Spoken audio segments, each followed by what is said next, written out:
So ayun, update lang tayo. Naiuwi ko na pala yung nakuha natin na Mitsubishi Delica Space Gear na 4x4.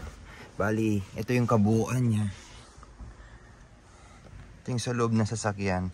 Bali, pinagpa-practicean ko pa kung paano ba ihiga yung mga to eh. Pero naiikot ko na sila kanina.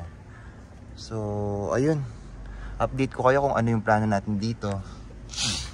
Bali sa lahat ng mga na-check ko from minivan sa mga ibang Delica, ito yung kumbaga ito na yung pinaka sariwa kumbaga ba.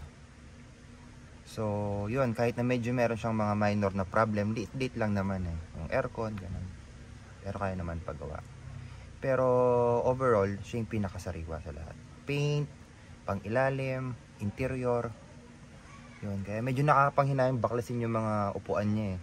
Pero syempre, yung talagang pinaka-goal natin dito, gawin natin siya ng camper van eh. Yun, update ko kayo pag kung anong magiging plano. Siguro by susunod na buwan or sa susunod na linggo kung anong plano. Tingnan natin.